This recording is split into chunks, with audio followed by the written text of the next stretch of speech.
Sir আপনার তোকে তো আমি দাদা স্যার আপনি এসব কি বলছেন স্যার? আমার সাথে আপনার আবার কি সম্পর্ক? আর তাছাড়া আমার তো কোনো ছোট ভাই নেই। দাদা তুই প্লিজ নাটক করিস না, আমাকে একটু মনে করার চেষ্টা কর। রাজবপুরে আমাদের গ্রাম। স্যার আপনার মনে হয় কোথাও একটা ভুল হচ্ছে। বিশ্বাস করুন আমি আপনার দাদা নই।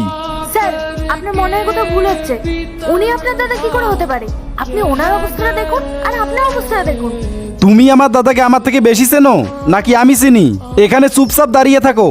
স্যার আপনি একটু শান্ত হন স্যার। আমার মনে হয় আপনার কোনো চিন্তা বা সমস্যা চলছে। আমি আপনার দাদা নই। স্যার আপনি যে কি বলেন? আপনি কোথায় আর আমি কোথায়? আমি তো একজন সামান্য চাওয়ালার। আর দেখুন এইসবের মধ্যে চাটাই পড়ে গেল। দাঁড়ান আমি আপনার জন্য গরম চা নিয়ে আসছি। দাদা শোন দাদা, স্নেহা তুমি গিয়ে মিটিংটা অ্যাটেন্ড করো, আমি এখনই আসছি। রিয়া কি হয়েছে আজকে শোনো। কি হলো গো? এমন করছো কেন? রিয়া তুমি জানো না আজকে আমার কার সাথে দেখা হয়েছে? কার সাথে? আমার ছোট ভাই ইন্দ্রর সাথে। কি বলছো তুমি? তুমি ভাইয়ের সাথে দেখা করে এলে? কোথায়? কিভাবে? আরে আমাদের ওই চায়ের দোকানের সামনে। কি বলছো?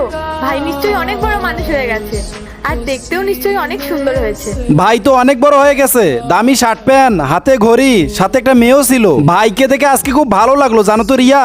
কিন্তু একটা ভুল হয়ে গেল জানো তো, আমি আমার ভাইকে চিনতে অস্বীকার করে দিলাম। কি? তুমি ভাইকে চিনতে অস্বীকার করেছো? কিন্তু কেন? কেন তুমি এমন করলে? তুমি নিজেই একবার ভাবো না, কোথায় আমার ভাই আর কোথায় আমি। ও কত বড় লোক, কত টাকা পয়সা, আর আমি সামান্য একজন চাওয়ালা। আল্লাহর নামটি দেখে যে এড়িয়ে যাবে তার মনের ইচ্ছা কখনোই পূরণ হবে না। তাই আল্লাহর এই নামটির জন্য একটি লাইক এবং সাবস্ক্রাইব করে যাও। জানো রিয়া, আমার ছোট ভাইটা আমাকে একবার দেখেই চিনে গেছে। ভাই যেখানেই থাকুক, দূরে কিংবা কাছে, ভগবানের কাছে সবসময় এটাই প্রার্থনা করব, ও যেন ভালো থাকে, সুস্থ থাকে। যাই হোক, তোমাকে খুব ক্লান্ত লাগছে, যাও গিয়ে হাত মুখ ধুয়ে এসো, আমি তোমার জন্য খাবার বাড়ছি। তোমাদের এমনটা কেন মনে হচ্ছে যে আমি তোমাদেরকে ছেড়ে দূরে সুখে থাকতে পারবো? ইন্দ্র তুই এখানে কিভাবে এলি? দেখো না, তুমি ভাইকে একা ফেলে চলে এসেছিলে, আর ভাই দেখো আমাদের সাথে দেখা করতে চলে এসেছে।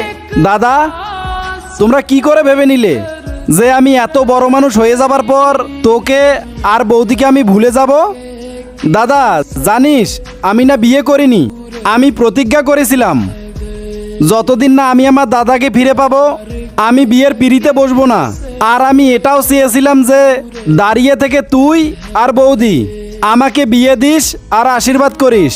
আমি এত টাকা পয়সা, গাড়ি বাড়ি আর সম্পত্তি এসব নিয়ে কি করব দাদা? যদি আমার পরিবারই আমার সাথে না থাকলো, পার্ট টু পেতে কম